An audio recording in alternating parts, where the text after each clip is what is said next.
Ladies and gentlemen, I'm going to put comments on, okay? So people will be able to see your comments as they come in. We're going to be watching Duocon 2025. I'm not currently a Duolingo shareholder. However, it is something that I've been looking at because I like buying a contrarian pick that might be fundamentally or qualitatively strong.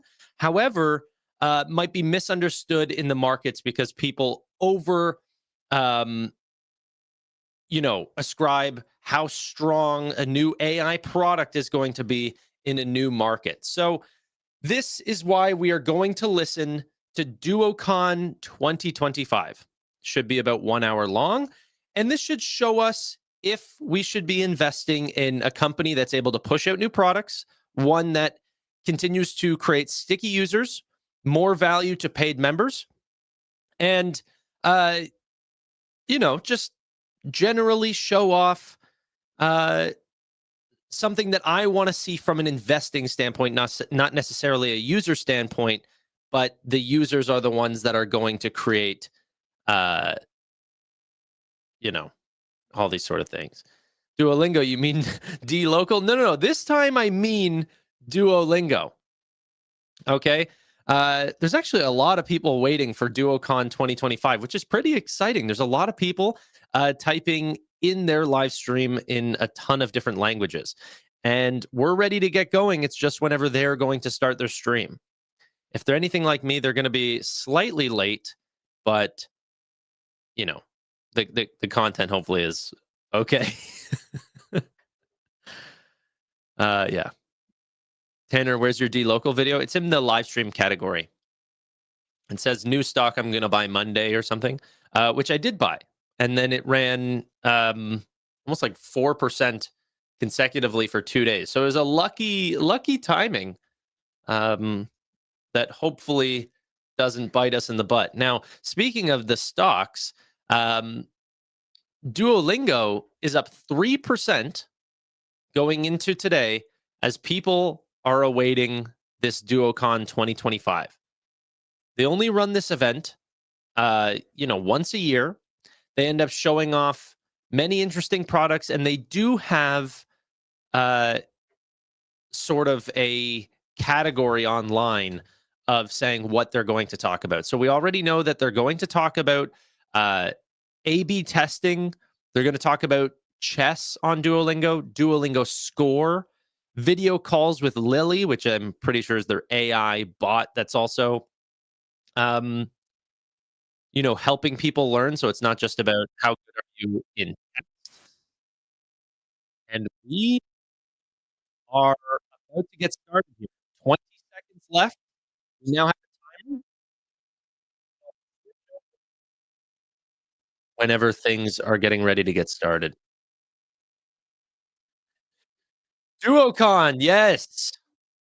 Yes, should be fun. Duo is my favorite teacher. Okay. Let's get started here. They're sharing it.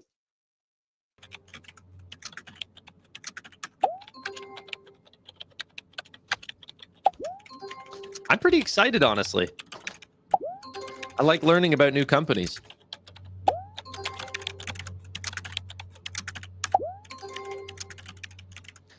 It's time for your daily lesson, says Duo.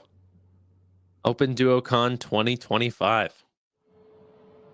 All right, I'm going to mute up.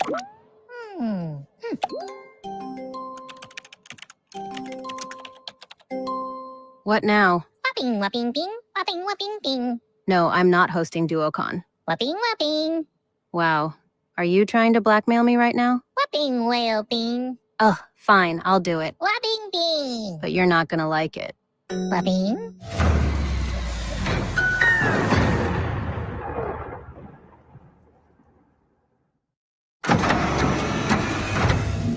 Ugh, I guess we're doing this.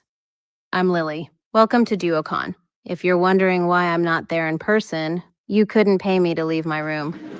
Let's begin before I change my mind. Our first speaker is the CEO of Duolingo, Luis Van Aan. Okay, Luis, you can come out now.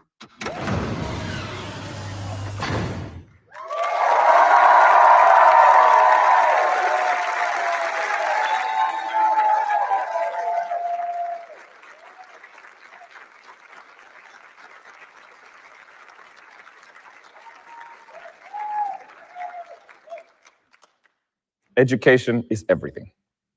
We hear that phrase a lot, but there's something even more important to us here at Duolingo, and that is education access is everything. Welcome to Duocon 2025. My name is Luis Fonan, and I am the CEO and co-founder of Duolingo. Now, I am from Guatemala. This is a public service announcement. That is where Guatemala is. It is right below Mexico. A lot of people talk about education as something that brings equality to different social classes, but I always saw it as the opposite, as something that brings inequality. Because what happens in practice is that people who have a lot of money can buy themselves really good educations, whereas people who don't have very much money, especially in poor countries, barely learn how to read and write, and therefore never make a lot of money. Now, what we wanted to do at Duolingo when we started it was to give access to education to everyone, regardless of whether they had money. And I'm very proud to say that since we launched 13 years ago, we have made a meaningful difference in access to language education. In most countries in the world, there are more people learning languages on Duolingo in that country than there are people learning languages across all high schools of that country combined. We have over 130 million people actively learning on Duolingo, and 90% of them are learning for free. We also have some very committed learners. For example, we have more than 10 million people that have a streak longer than 365, meaning they have been using Duolingo for the last year straight or longer. Now, Duolingo is used in every single country in the world. This is a map of the most commonly learned language in each country. As you can tell, the most commonly learned language in most countries is English. And that is because English can truly transform lives. In most countries in the world, knowledge of English can significantly increase your income potential. And it's direct. See, if you were, for example, a waiter and you learn English, you can be a waiter at a hotel and make more money. In the United States, of course, the most commonly learned language is Spanish, and that is because of the proximity to Latin America and also the large Hispanic population in the United States. Now, this is the most commonly learned language in every country. It's also interesting to see the second most commonly learned language in every country. What do you guys think is the second most commonly learned language in the United States? French. Portuguese. English. It's not French. It's not Japanese. It's English. The second most commonly learned language in the United States is English, and actually that's pretty common. The second most commonly learned language in Sweden is Swedish. The second most commonly learned language in Germany, it's German.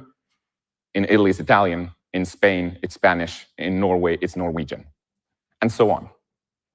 Today, I want to talk about how we teach at Duolingo and how we teach better and better at Duolingo. And the first thing that I want to talk about is something that we started rolling out this year. Most of you have probably seen it, and that is the Duolingo score. If you see on your home screen, right next to the flag that signifies the language, there should be a number between 0 and 160 that is your Duolingo score. So for example, my Duolingo score in French is a 40 out of 160, and that tells you exactly how well I know the language. You use this score instead of saying something like, I took 4 years of French in high school, or I am an intermediate French speaker, or my Duolingo streak is 600. None of these things actually tell you how well you know the language. Now you can say, I have a Duolingo score in French of 40.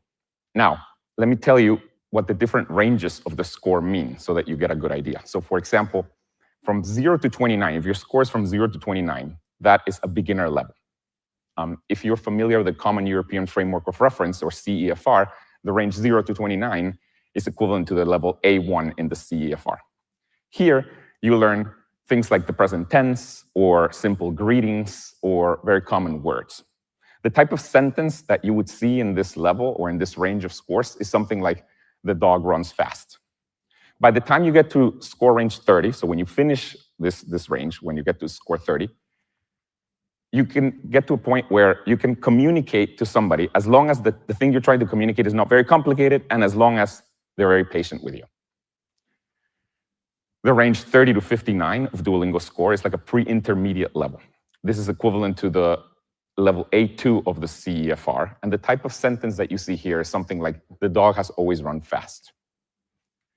In the range 60 to 99, this is equivalent to the level B1 in the CEFR, and the type of sentence that you see here is something like, I wish the dog hadn't run so fast.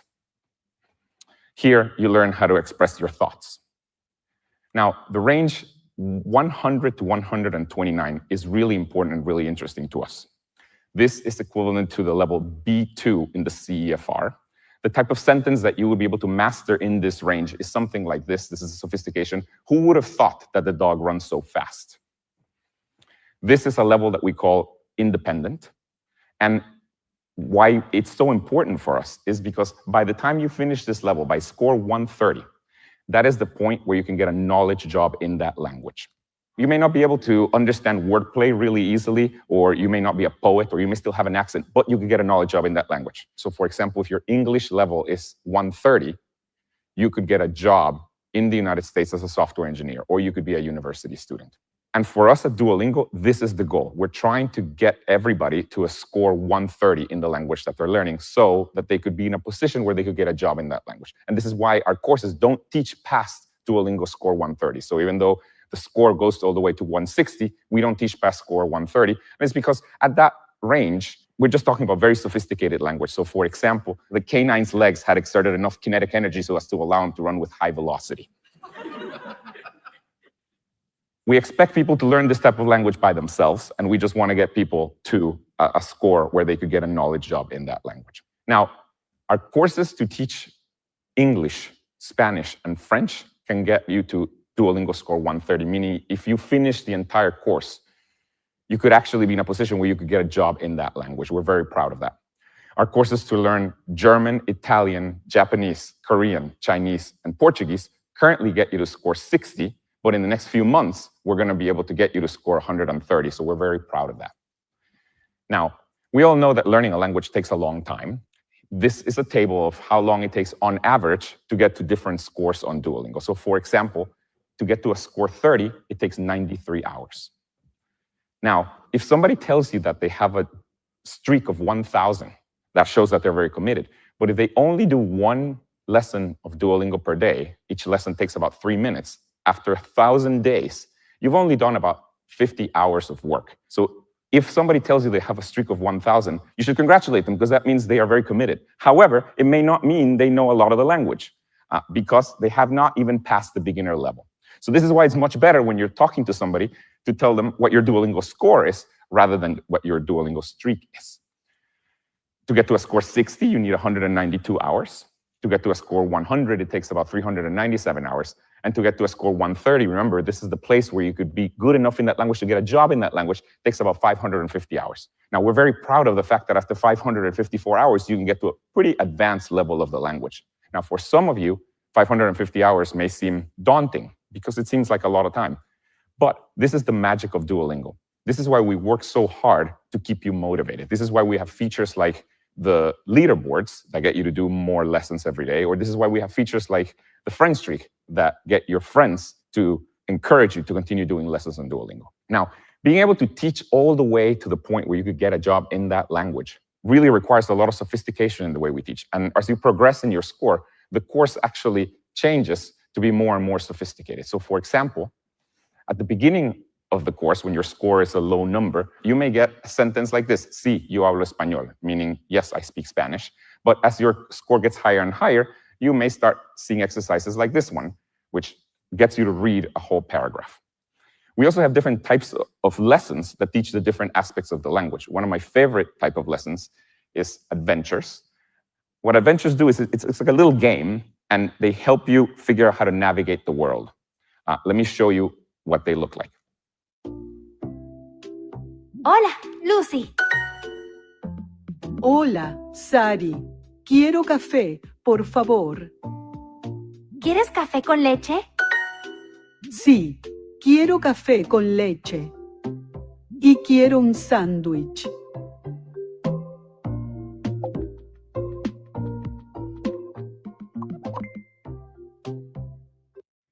So these are super fun. But the type of thing that they teach you is just pretty elementary, like the difference between left and right. This is why adventures are only in score ranges 0 to 29. Another really awesome lesson type that we have is this thing called Duo Radio. Here you learn how to listen in the language. Let me play you a part of an episode of Duo Radio. Today's caller sent in a picture of a pen. Could this be a pen used for signing historic documents? Caller, tell me about the pen. Hola, me llamo Luis. Este es mi bolígrafo. Yo uso el bolígrafo en la escuela. Yo uso el bolígrafo en la escuela.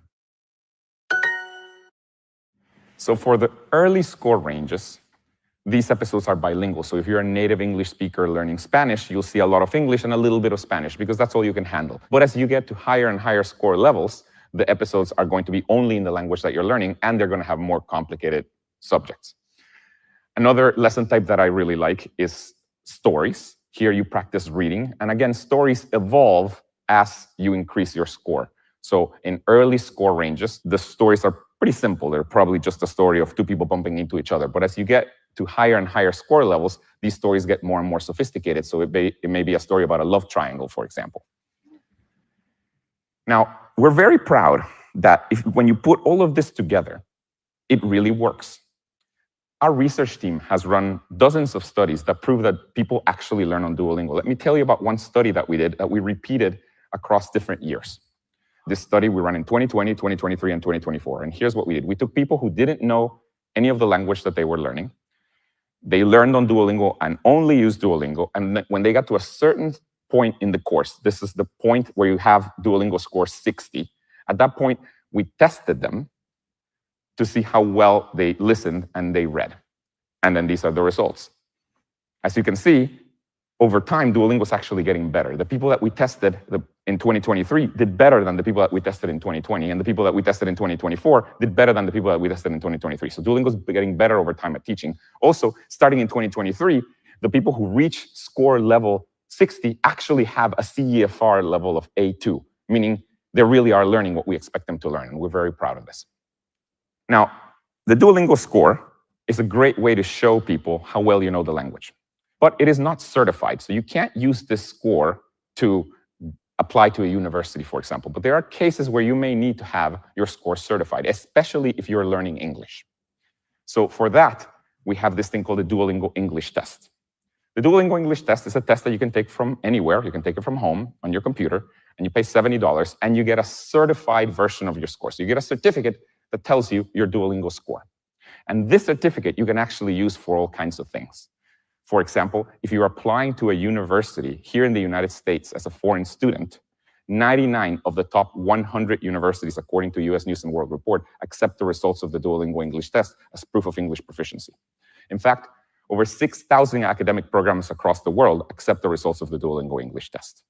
So we're very proud of that. And what we want is the combination of the Duolingo score, which has a very wide appeal, and the Duolingo English test, which has a certificate. We want these two things to make it so that the score becomes the proficiency standard for languages. So from now on, when people ask you how well you know a language, you should tell them your Duolingo score.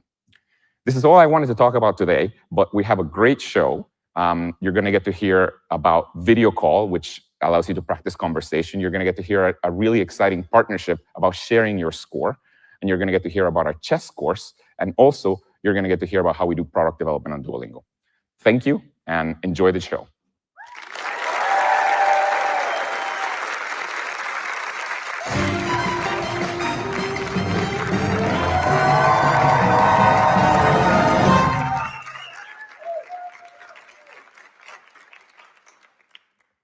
Thanks for getting us started, Luis.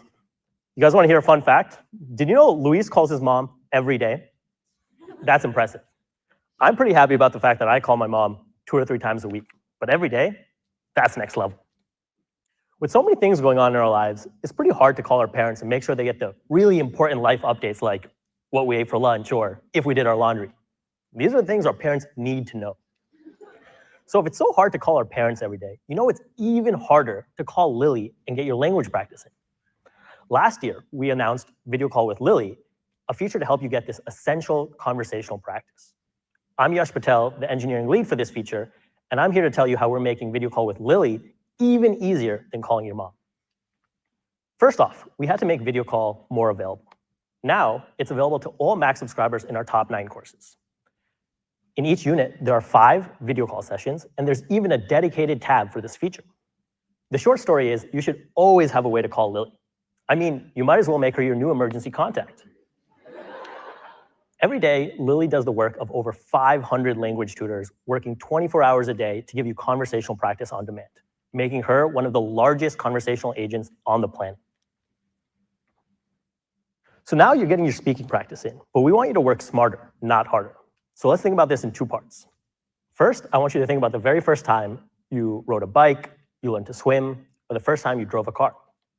Think about the very first time you learned anything big for you. People in the chat, was it the first time you learned to throw a curveball? Was it the first time you learned to sew? Take a moment and get that memory in your head right now. Okay, now put your hands up. I want to ask you a question. With your fingers, show me how many support pillars were in place when you learned this memory. For me, learning how to swim, my dad was there in the deep end. My siblings were going through the same experience with me. And my dad also had a pool noodle in case I got scared. What about for you? Did you watch a YouTube video? Did you have instructions? Was there a friend there to help you? Okay, go. I want to see your fingers. What do we got? Okay, I see like a 1 over there, so someone just got tossed into the deep end, but on average, 1 hand up, so like 3 or 4 for most people. That makes sense. Okay, cool, hands down. Learning anything can be daunting. It's new, it takes time, it's a change to our regular patterns. And as you just shared, it requires support. So with our language practice, making that jump to becoming conversational with Lily, it can be just as daunting. So that's why our team is working on adding support pillars to help you make that jump. Here are a few of the things that we've been working on. Number 1, we want learners to start calls feeling prepared. So we'll ramp you up with comfortable topics like where you're from or your favorite foods. We'll show you captions of what Lily is saying and gradually help you take those training wheels off. Number 2, during the call, Lily will help you recover from breakdowns in speech and help you correct your mistakes in the moment. Lastly, after a call, we've added a way for you to review conversations and receive feedback. There's a lot more in store because we're always looking at that jump and looking at the ways that we can help you have the right support pillars to feel comfortable tackling real-life conversations. So earlier, I said we want you to work smarter and not harder. But that's not true. We don't want you to feel like you're working at all. To do this, we're doing what Duolingo does best, personalizing and gamifying. First off, with personalization.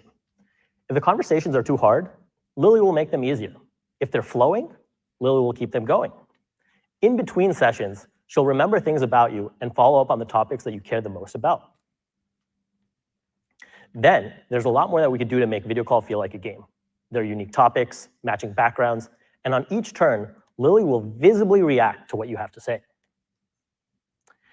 Whether she's encouraging you to keep going or just utterly bored with what you have to say, Lily should feel alive. The team is having so much fun working on video call to make speaking practice more available, more effective, and more fun for everyone. And before I walk off the stage, I have to remind you, don't forget to call Lily or your parents. They all miss you.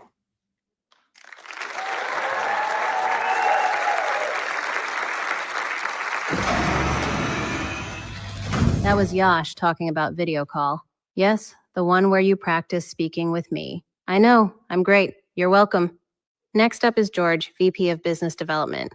He's here to talk about a new partnership. It comes with bragging rights. Believe me, you'll love it.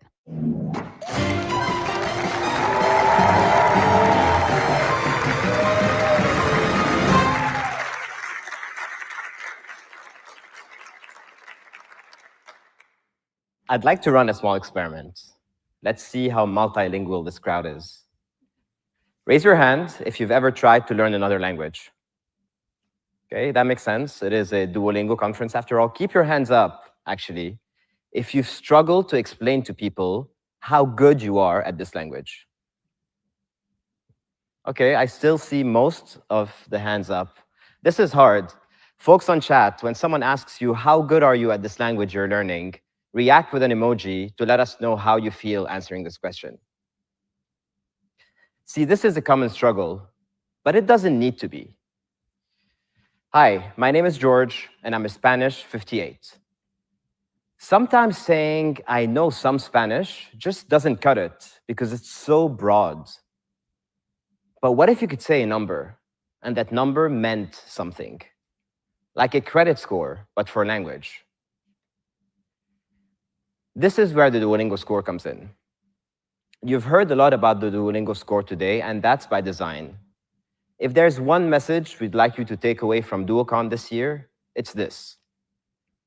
We want the Duolingo score to become the standard for describing your progress on Duolingo, and eventually, the global standard for language proficiency. Just like learners obsess about their streak, we want them to care about their score, and even better, we want them to be proud to share it. We are building towards a world where people say, I'm a Spanish 58, instead of the vague, I kind of speak some Spanish. It's clearer, it's more credible, and frankly, it's cooler. So what does it mean to be a Spanish 58? As a Spanish 58, I can make small talk on my first date in Mexico City. I can ask my date if they've been to my favorite taqueria y avisarles que la salsa verde es muy picante. But for the score to matter, it needs to live beyond the app. It needs to show up in the real world, in the wild, on platforms where language skills give you an edge. Dating apps, freelancing platforms, social networks, anywhere that your language level means something. And today, we're taking our very first step towards that world. I am thrilled to announce the first Duolingo Score integration is live now on LinkedIn, starting today.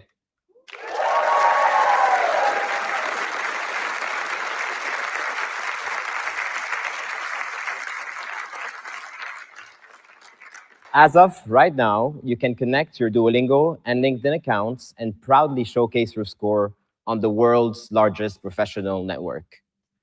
This means your language skills are now verified, up to date, and understood by employers and recruiters all over the world.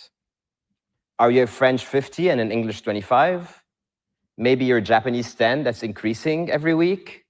Well, you no longer have to wonder if you are at the elementary proficiency or the limited working proficiency level. It's all right there, automatically updated as you progress on Duolingo. We are so excited to partner with LinkedIn to make language learning more visible, more credible, and valuable on member profiles all over the world. Let's see what this looks like in action. Should we do this? All right. I'm going to open my Duolingo app, and I can see here I've increased my Spanish score. I am prompted to add my Spanish score to my LinkedIn profile. I am definitely going to do this. Add to LinkedIn, signing in. I'm giving LinkedIn permission to access my score from Duolingo. And here is my score now on my LinkedIn profile. Right here, under languages, you can see my Duolingo score 58 of Spanish showing up for the whole world to see. How cool is this?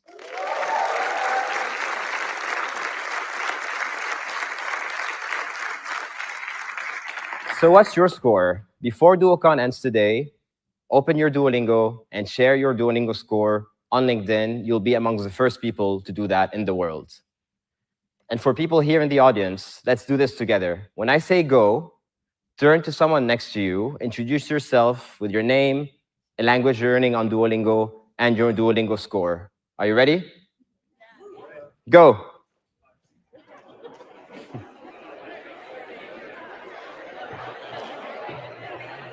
All right, everyone. I'm George. I'm a Spanish 58. Thank you very much.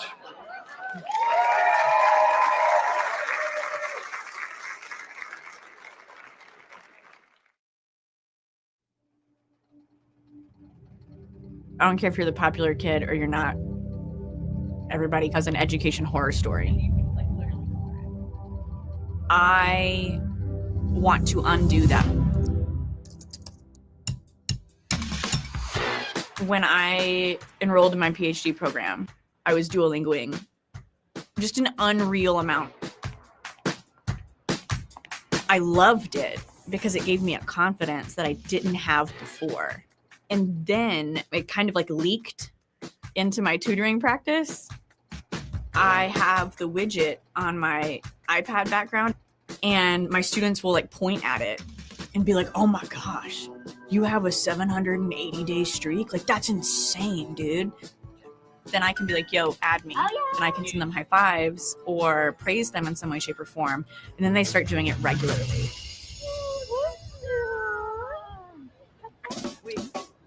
I have a friend who I speak French with. And when I tell people, yeah, I'm not fluent, but I'm pretty close to fluent at this point, they're like, what? How did you do that? Duolingo. I think it pairs well with a classroom setting. But I think at the end of the day, if you want the student to move outside of the space with you, Duolingo is the way to do it. Classroom testing is fine, but it also gives the student a little bit of anxiety and like negative feedback. Duolingo does not. If you miss a question, you get to do it again. When you do a speaking exercise, you have to record yourself saying the sentence back. It is once again reinforcing that idea of your voice is valid. And that is the most powerful thing that anyone can ever have.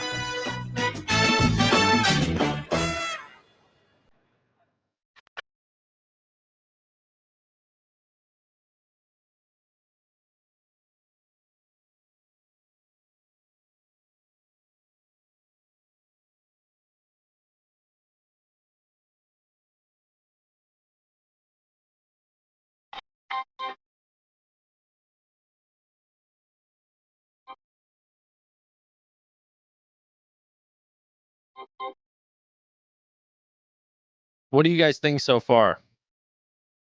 Oh, I didn't give myself enough time. We should have skipped all that. Let's go back. Spoiler, we test them on you. If you didn't know that, surprise, and thanks for your service.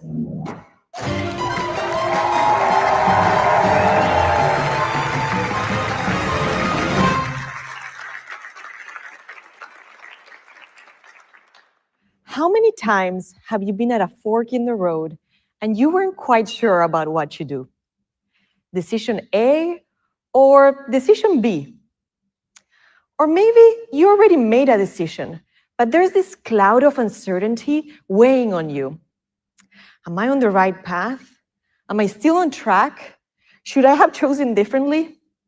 Wouldn't it be nice to have a little crystal ball to help you clear through that mystery? Something that says, it's that way. Here at Duolingo, we don't leave decisions to uncertainty. My name is Natalia Casillejo, and let me reveal to you our crystal ball. Every day, millions of learners open slightly different versions of the Duolingo app. The Duolingo app that you can see on your phone right now is slightly different from the ones that your friends or family may be using. And these variations are no accident. They're controlled experiments, or A/B tests, that keep the app getting better and better over time. But what exactly is A/B testing? And why is it so important for our work here at Duolingo? If this was a real classroom, the teacher could simply look around and get a sense of how things were going, noticing who's engaged, who's maybe falling asleep a little bit, who's a little bit confused, or even who may be reading Pride and Prejudice behind her grammar textbook like I was doing one time. Because teachers in real life get immediate feedback about how their lesson is landing, whether students are lit up with curiosity or quietly slipping away, it shows. But on Duolingo, we don't get that same level of immediate feedback. And so we need to do things a little bit differently. And so we rely on data-driven experimentation instead. With A/B testing, we split learners into 2 large random groups. And each group gets a slightly different version of the Duolingo app. Then we observe how each group reacts to each change before deciding whether we should launch it to all learners.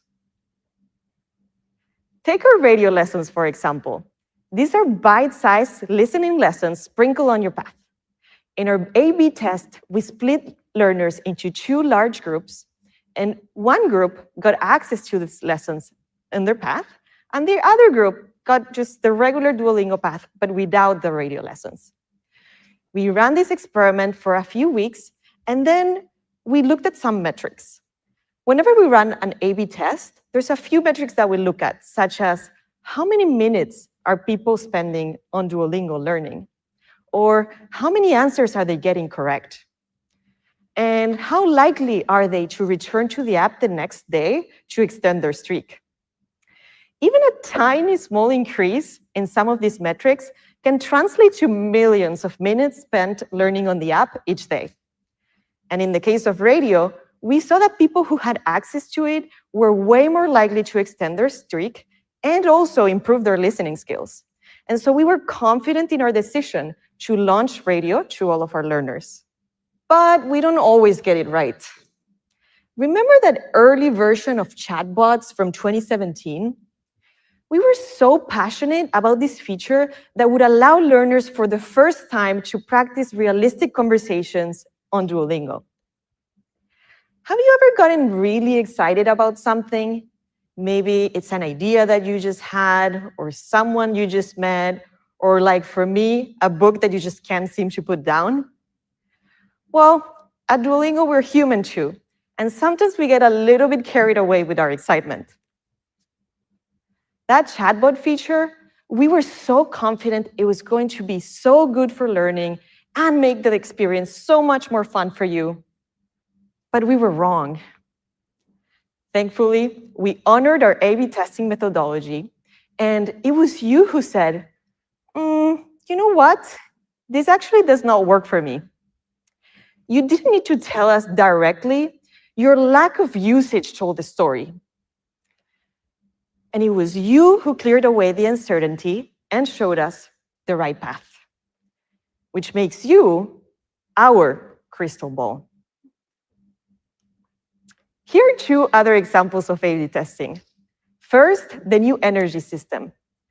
Hearts evolved to today's energy system after dozens of experiments where we stopped punishing learners for their mistakes. And we saw that this new energy system drove engagement and time spent learning up. And now you're going to help me with this next example. Take a look at the screen. You're going to see two different versions of a practice reminder. Number one has a sense of urgency. You need to do your lesson now or you're going to break your streak. And number two, you're going to see Lily being her usual sarcastic self, reminding you to do your lesson. Either way, she probably does not care. Okay, now show me your hands. Show me a 1 or a 2. Which version of the notification do you think you would respond better to? Number 1 or number 2? All right, thank you. Now, people online in the chat, type 1 or 2. The team is waiting to tally up your vote. Behind every notification, every lesson, and every sparkly streak is an A/B test asking a simple question. How do humans learn best? A/B testing lets us answer this question with data instead of intuition. So thank you for being the voice of certainty. Thank you.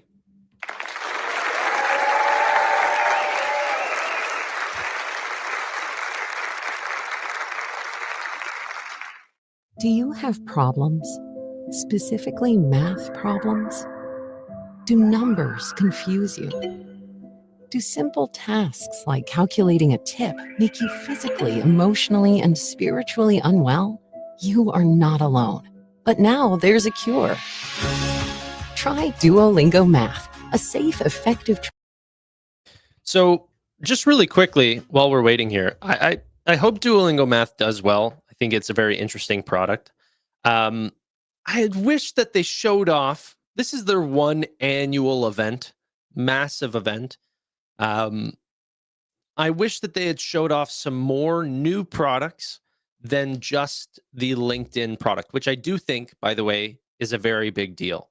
That's where a lot of people find jobs and careers. I bet, Duolingo scores might also start to be attached to other things like Glassdoor or Indeed or something like this. I mean, those could be great applications. But for an annual event, this seems like not a lot of new products. I mean, I couldn't imagine being invited out to, Robinhood Summit, which is what we saw last time, and essentially get to see what we've already known for quite some time. Now, as we listen to this man from a small village in Congo learn English and potentially get a job. What do you guys think about the actual stock of Duolingo? Not just the product, but the actual stock. Is this something that you think will continue to gain more users, end up, attracting more people to the app? And I love the fact at the beginning that they highlighted that most people are still just learning language, and that there is a way for people to differentiate between, just slightly knowing English versus having career level proficiency in that language. That's very interesting. The Duolingo tests being accepted by nearly every single university, amazing. But I would like to see a little bit more. We have chess coming up, and some indication of Duolingo math not just being a language learner, but a general, learning application is very interesting.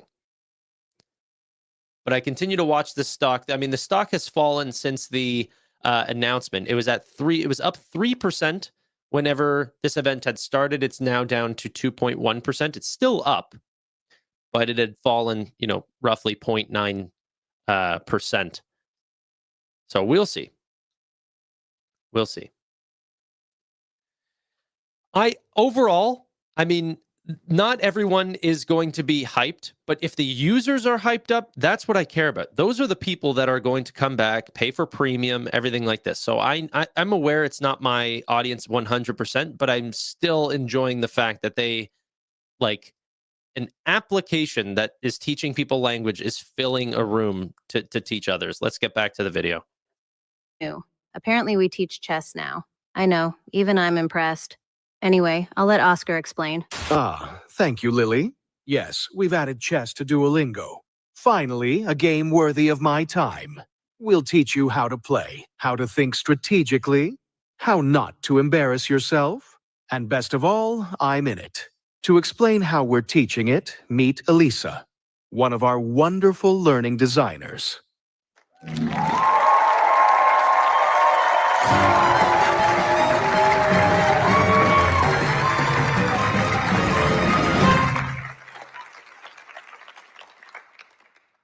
My pieces were trapped.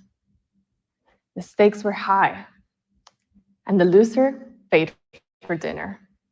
I could win my favorite meal and the pleasure of removing the smugness from his face, or I could lose it all and be stuck listening to him gloat about his chess prowess. Raise your hand if you play chess regularly. Anyone? And anyone at home? Do you play chess? Share with me in the chat, what's your favorite opening? I see a couple of hands. Thank you, thank you. There's at least 3 chess players in my family. I'm proud to say that my great aunt was the first Mexican female chess player to lead national teams to international competitions. She dedicated her life to teaching others, especially women, to play and compete.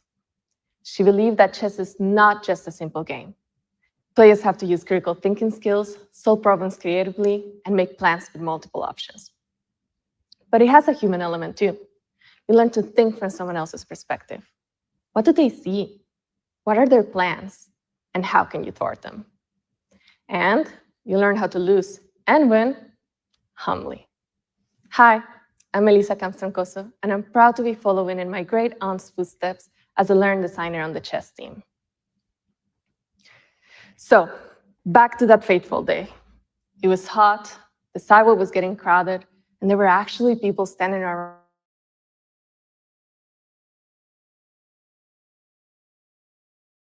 us watching us play.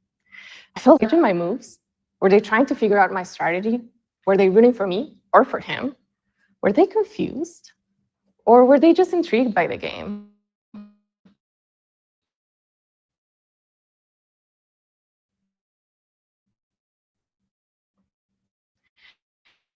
When I asked you a moment ago if you play chess, and yet it still has a reputation for being too tough to learn or too complicated, and that can feel intimidating.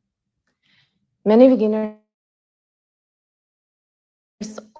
always say the same, so we wanted to change that and make it available and accessible for everyone. We launched chess on iOS in English. 1 million learners joined the course, which told us not only that chess is for everyone, but that chess is for you. So get your mustache ready and meet Oscar. Here's slightly pretend that day, he would have given me instructions, explained my moves, explained my opponent's moves, and probably add some of the color commentary that folks on the side would have chuckled at. Or not. But that's the fun of chess. Building up your strategy, adapting as you go, working up to the checkmate. And this match, it was not a quick one. We were head-to-head in a chess battle. When he attacked, I captured back. And if I lost a piece, I recovered. And this is exactly how we teach you to play chess, through bite-sized battles. First, you start with the fundamentals, the rules, the pieces, how to move. Then we teach you basic tactics, like how to trap pieces or attack two at once. And after that, we teach you more complex attacks and skills, like planning your next moves or visualizing threats. But it's not just play, play, and play again. That's what I'm most proud of. There are 3 components that make our teaching method unique. Number 1, lessons. Based on puzzles, our lessons help learners sharpen their strategic thinking through bite-sized challenges. And just like in the language courses, we break concepts down into small pieces so that learning feels simple, approachable, and fun. Number 2, mini-matches.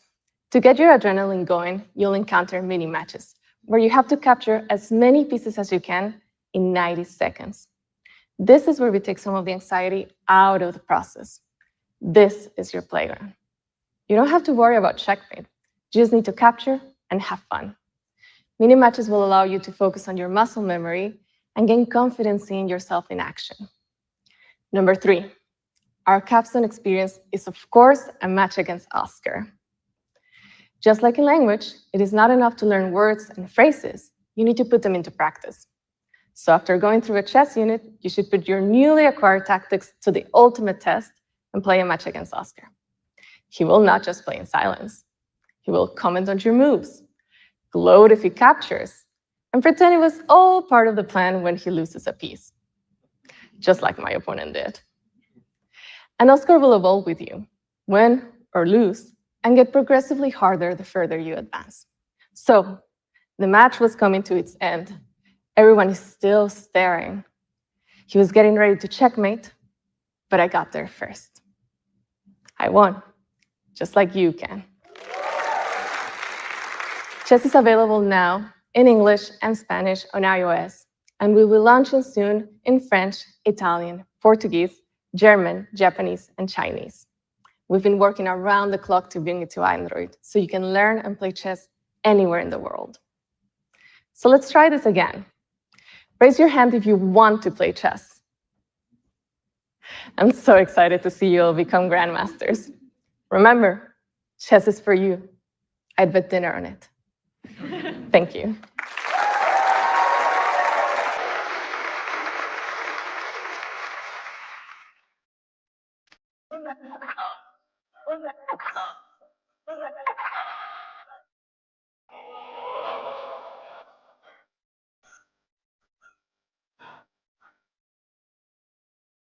Curious, for the users of Duolingo in chat, do you guys often go to the Duolingo store and purchase things from the Duolingo store?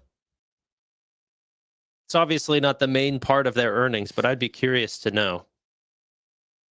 Anyway, let's get back to it. That's Duocon. You laughed, you cried, and maybe you even learned something. I have to go play chess in the dark for 2 hours now. But thanks for tuning in, and don't forget to do your lesson. Seriously, I can see your streak.